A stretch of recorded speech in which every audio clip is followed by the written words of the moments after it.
Greetings and welcome to episode 2 of season 5 of the DISCy Chicks podcast. I'm Martha Forlines and I'm here with Cindy Jacoby, and we are the DISCy Chicks. Welcome, Cindy. Yeah, it's great to see you again. Can't believe we're already on our 5th season. That's crazy. I know.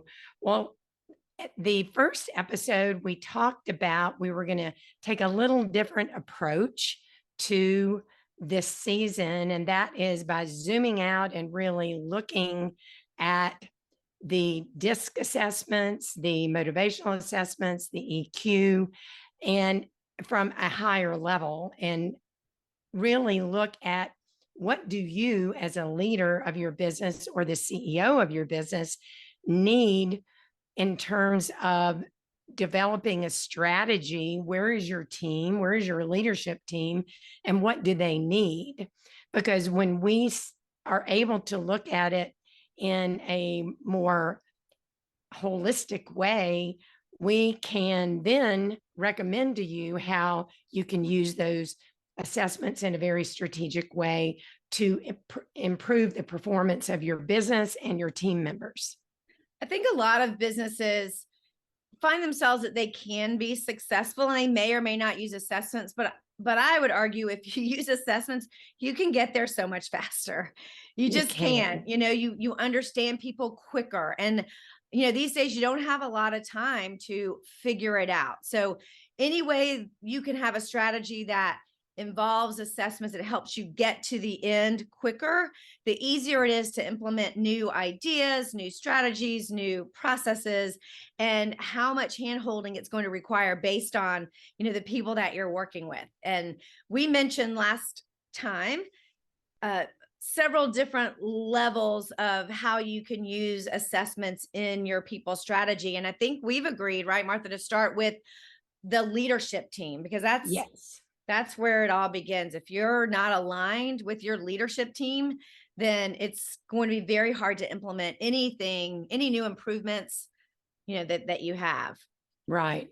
So a quick preview of what we're going to be doing today is looking at the stages of teaming. This is Tuckman's teaming model, as well as other models that help support you understanding what happens when you add a new member to your team.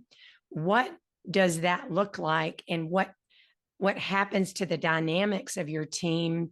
And I think this will be very helpful for you to understand that and to see where assessments can help your older team members as well as your newer team members get through the change process.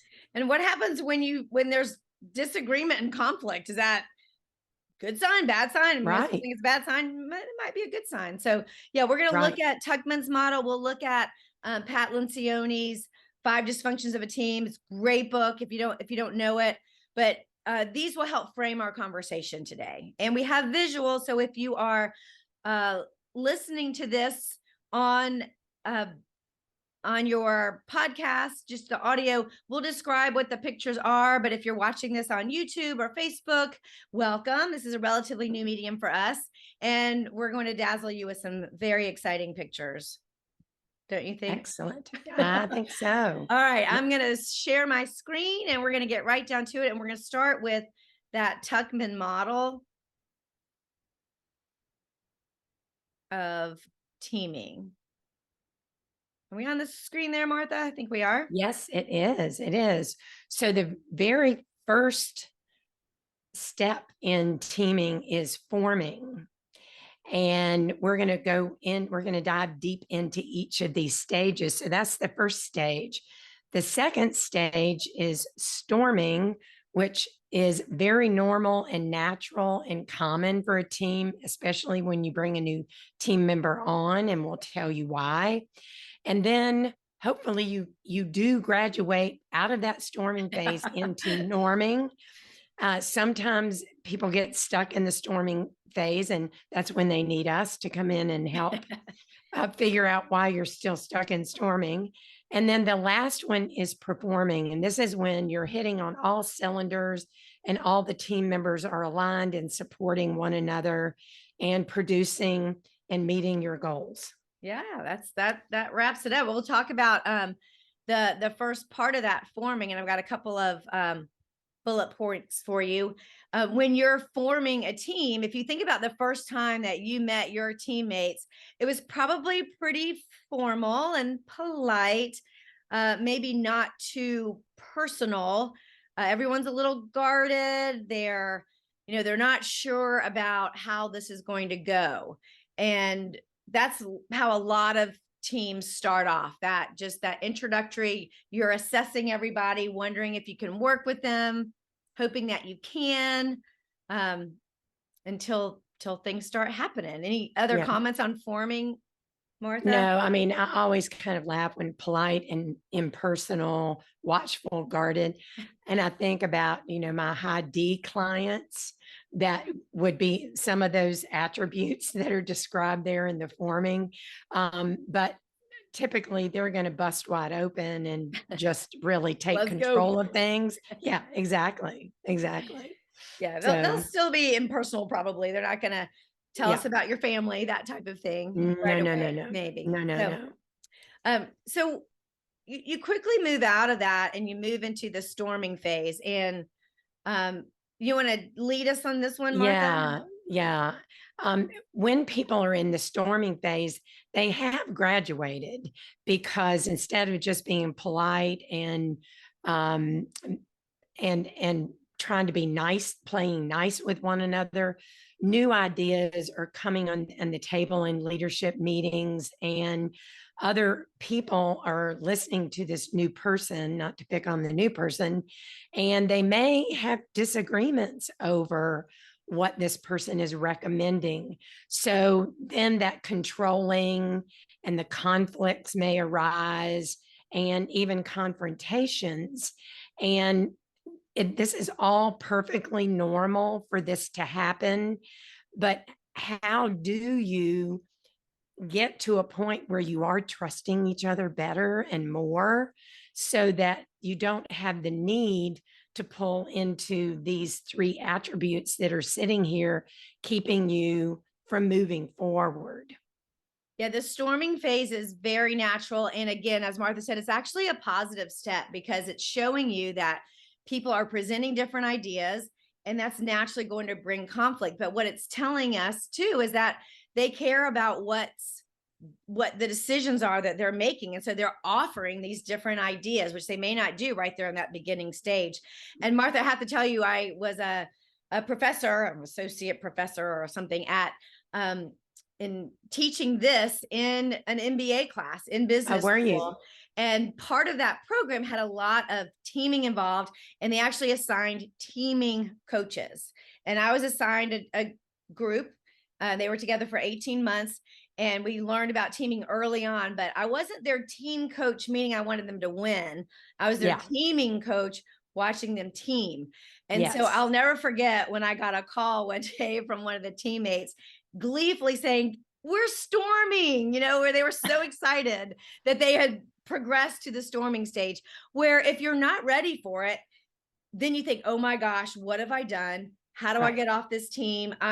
But if you know it's coming, then it's less scary. Nobody likes conflict necessarily, but to expect it, and then it comes like, okay, we got this, we're storming, and we know there's light at the end of the tunnel. And I thought that was just the funniest thing when she called me to say that. She was so proud of her, excited. Yeah, for getting through that stage. Well, and I worked with that row team, and there was a lot of storming on that team, just trying to get their different ideas together. And so that was another thing that I said, don't panic. This is supposed to happen, and you're going to be okay. And then we moved on. So one of the things that I think is interesting too is you have your more tenured members of that senior team, and the new kid on the block or person comes in to make some what they think new creative ideas, and those tenured people are saying, "Oh, listen, we've tried that over and over again. It's never worked." I mean, being negative Nellies about things. And of course, that brings on richer conversation to dig deeper into the issues and see if somebody's even willing to test a little different approach to Yeah. that same idea. So it's all good. It's all Well, good. and you can't stay in storming phase for too long and be productive, as Martha kind of talked about. So Right.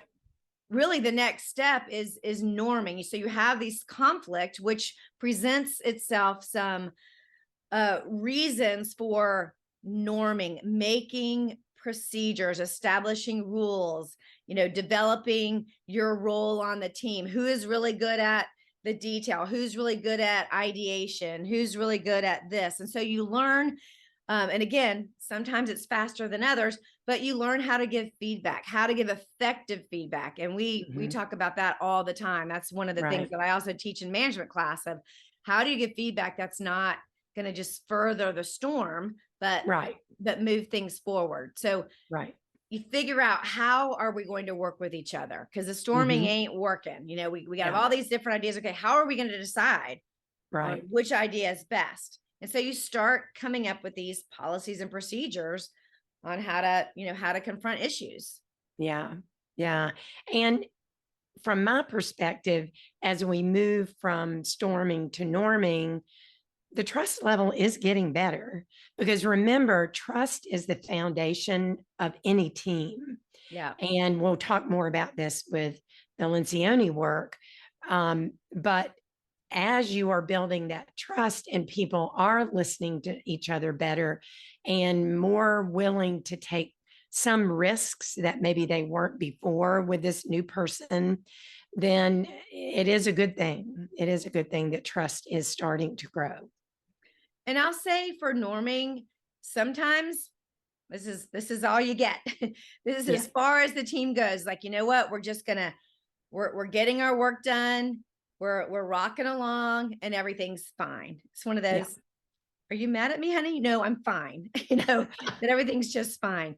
For those few teams that can do it, performing. And when I mean performing, I mean high performing, Yes. Martha. Yes. And this is where all the team members in different degrees, obviously, again, looking even at the DISC behavior styles, there could be degrees of this, then they can be resourceful, they can be agile and flexible with change that's occurring in the business and open to new ideas and testing different ways of doing things with their customers to get more sales or to gain more profits. And they're actually way more effective than they were, particularly back in the storming phase. Yeah, for So, yeah. But this leads to, again, that highest level of trust where they really are supporting one another. They're not doing things behind each other's back. They're being transparent in their conversations and really achieving the goals that they're aligned to achieve so that they can get that big fat bonus at the end of the year. And I'd say this is kind of that perfect definition of synergy. And that's kind of been a buzzword for a while, but the whole idea of synergy is that by working together as a team, you're more effective than individual players. And again, not everybody gets here. Yes. There's also a lot of there's been a lot of research on the idea of flow. You get into that flow and it's just easy. Everybody's clicking together. And that's a high performing team. And that was the goal in business school, as the goal in the road team. And that's the goal in all the teams that I work with, is that high performance. Like, let's just get it together. And as a lead, oh, I'm sorry. Go ahead. No, I was going to move on to the next one, but go ahead. Well, as a leader, when you have achieved this higher performing stage, you are really leveraging the strengths of your team, your individual team. But then when you look at your leadership team, you're even leveraging the strengths of each member of that leadership team, because you don't get to this stage without being able to do that. Yeah.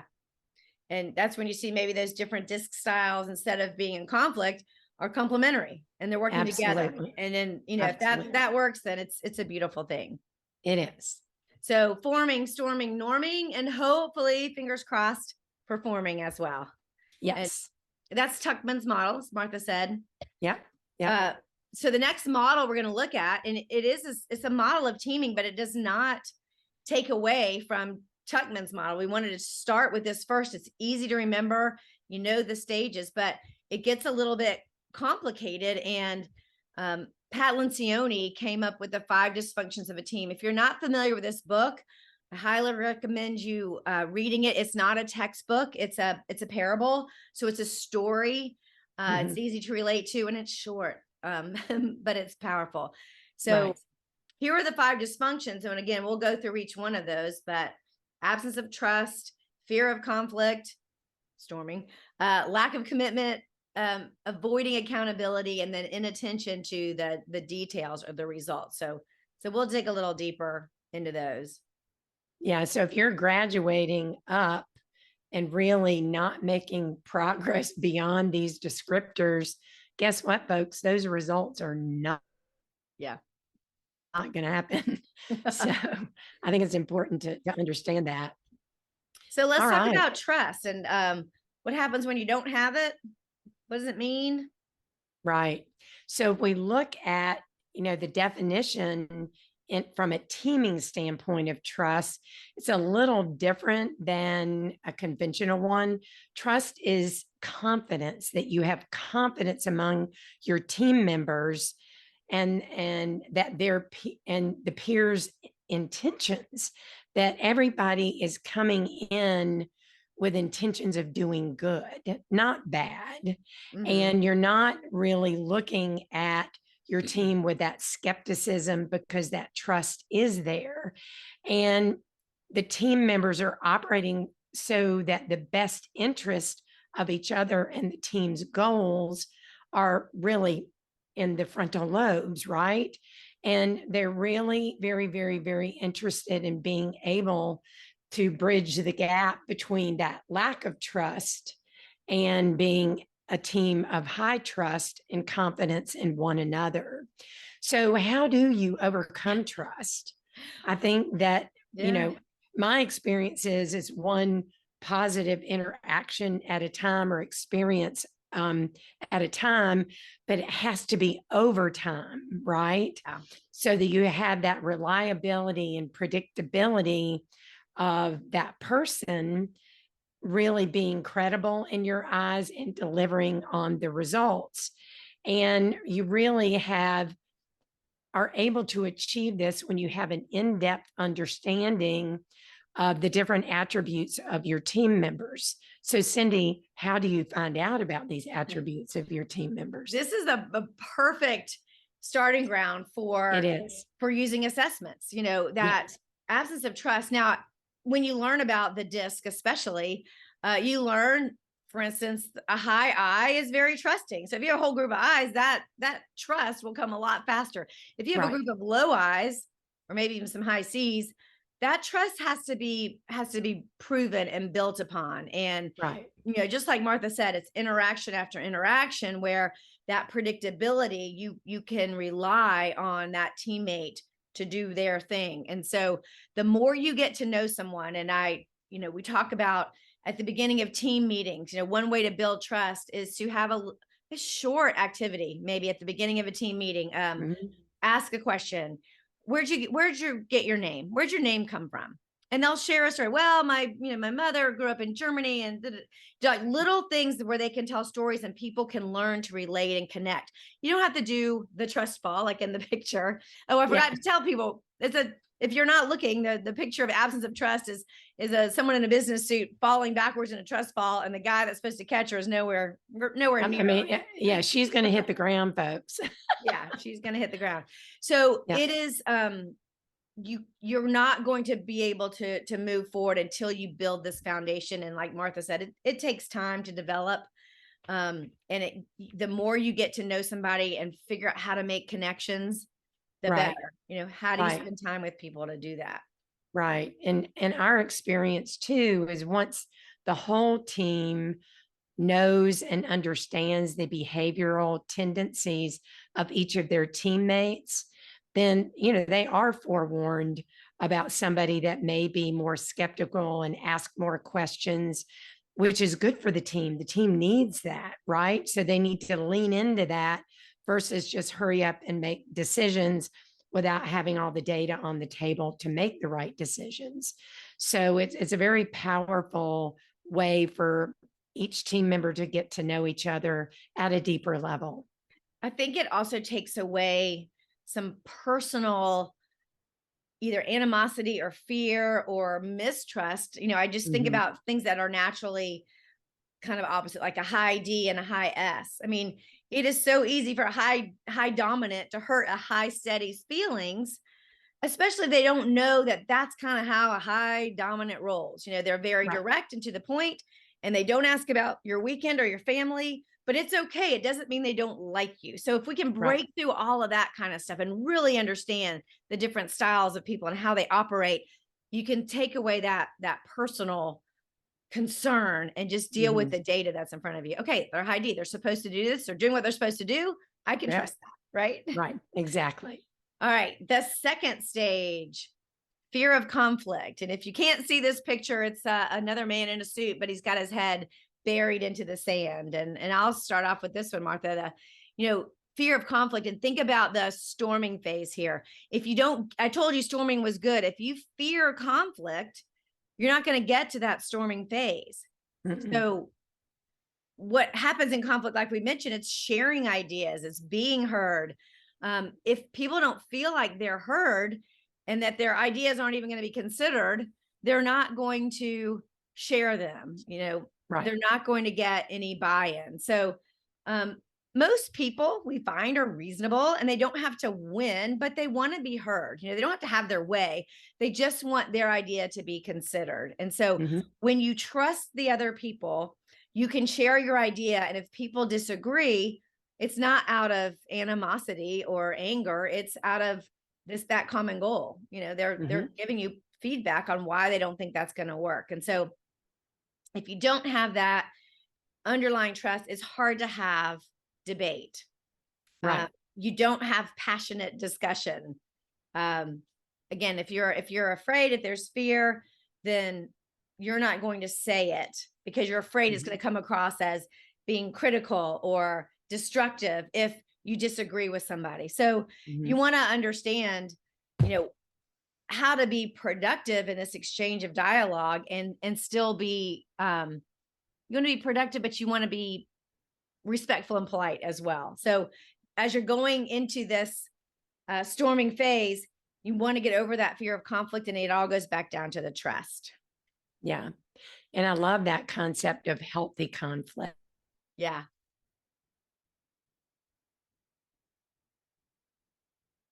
Right, that I work with in my coaching practice that do have a fear of conflict. I really try to teach them that through conflict and discussion come way better decisions. Yeah. And if you're trying to make your decisions all on your own versus getting the input of all those smart people on your leadership team, then you're really missing out on the opportunity to get an even better end product or decision than if you hadn't been able to engage with them. Yeah, it definitely speeds things along too. There's a whole book that I forgot about. I think it's also a Lencioni, but maybe the son, called The Speed of Trust. When you can trust somebody, oh my gosh, you don't have to have contracts and all that stuff. You can move along a lot faster. So the next dysfunction is a lack of commitment. And you want to take that one, Martha?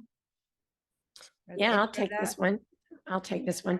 So this is really the product of shared understanding on the team and having that alignment with the goals and the decision-making process, and thinking about the departments that will be impacted by the decisions, so that if everybody's represented at that table, you can more quickly get buy-in from everybody and move that needle on achieving that goal or satisfying that customer need.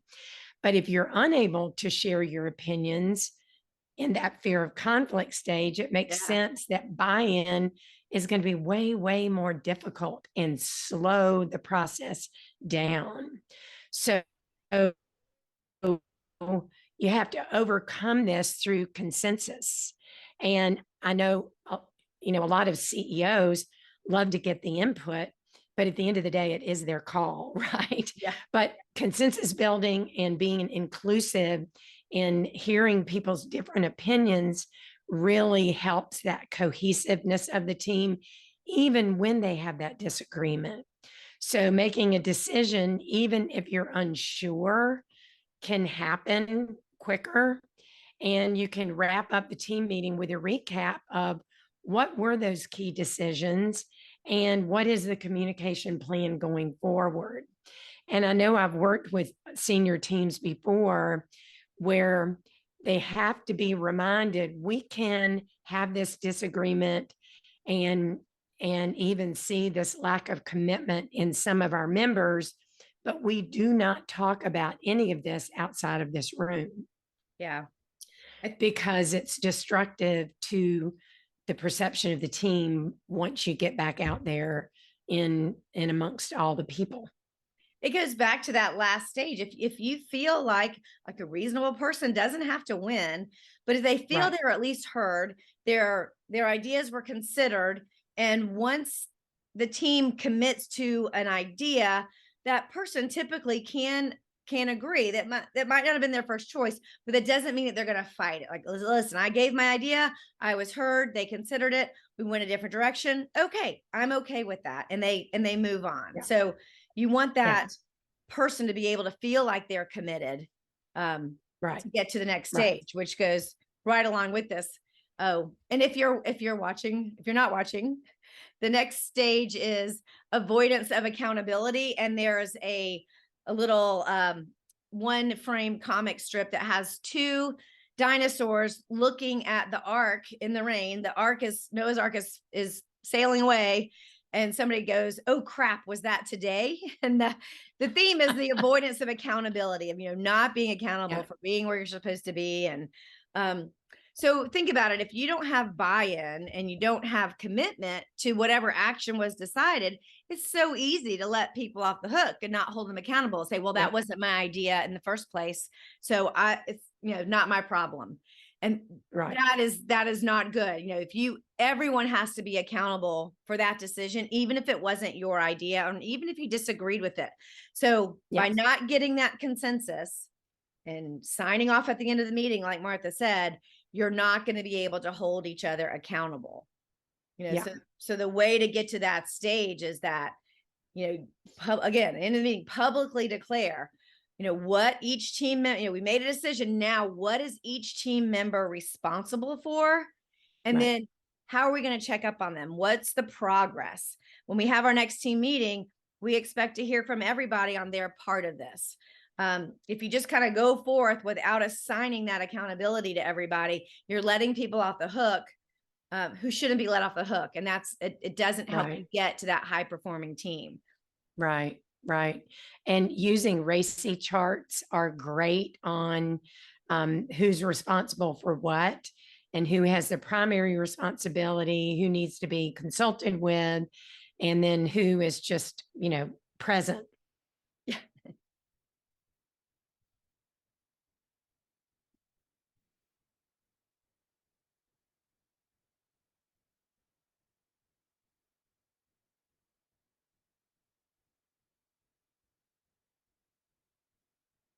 To do so and so, because it doesn't bode well with the rest of the team. You've let your team down. You've let yourself down. We had a little bit of a technical glitch there, but hopefully I switched internet, so hopefully we're back on track with that avoidance of accountability. But again, if these are stages, so once you get that consensus and then you assign tasks, it's much easier to hold people accountable. Right. And you're moving towards a common goal. Yeah. So the last one is inattention to results. Is it me or you, Martha? It's me. You go. So yeah, I mean, inattention to results actually gets people fired. I hate to say that, but when you look at a team and the accountability of each of the team members to drive achievement of a goal because they have their area of responsibility to accomplish that project, then self results over team results can get in the way, or lack of self results can get in the way of team results.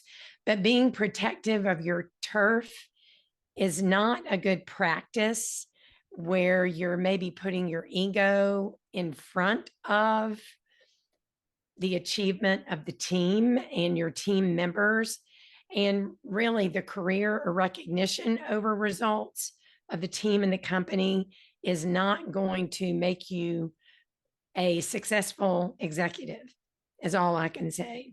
So an unrelenting focus on results is your job as an executive, and it's your job to hold people accountable to achieve those objectives. And they need to be clearly defined and know how to really clearly communicate those goals to everybody within your organization. So, how do you overcome failure too? And this very, very important element is reward behaviors that contribute to results, because guess what? They will be repeated. Yeah. And again, in that stage before you've got your commitment, you've got your buy-in and your accountability. One of my favorite exercises when I'm working with a leadership team, especially maybe a new team that's put together of department chairs, and you have your accounting and you have your operations and your sales, and I'll ask them, what team are you on? And they'll say, I'm with the sales team. I represent sales. And so they feel like they're elected to Congress, like I have to represent my department. And, I carefully remind them and say, you know what? You're not on the sales team, you're on the leadership team. And it's a big mind shift to consider yourself, whatever team you belong to, that highest level, that's the team that you should be committed to. And what this means, if you go into a leadership team meeting as that is your team, you're not using the turf wars that Martha mentioned. You'll give up your budget to marketing if you realize as a group, we have got to market this new product. Or there's not going to be any sales. And so when you're part of that team, you share resources, you share priorities, and you don't get stuck, with your heels dug in, fighting for your team to get as much as possible, because you want results for the whole company. And so, again, this is that final stage, is the results are the results. And what have you done to contribute your part to get the ultimate team results? Can't celebrate a sales win if you didn't reach the ultimate goal in that team. Right. That makes sense. Right. Yeah. And one of the more powerful tools that we use with that leadership team is the team wheel. And this is always so eye-opening because you can see where you are, you can see if you're the CEO, and you can see where the rest of your team is. And what happens when we are showing these for the first time to the team is we're calling attention to, so where is the gap? Right, Cindy? For sure. And let's say, I know I worked with a nonprofit over the summer, and, their gap was in that dominant and compliant combination area where there's implementers and get her done people up there. Yeah. And it's really important for the CEO or the head of the business to know where their gaps are, so that they can try to fill those gaps when they have the opportunity to do so. So as we go throughout season 5, we're going to be looking at, we'll keep looking at this Lencioni model, and at what stages does it work best to use different assessments. We start everything off with the DISC assessment. We just do. It's how you show up.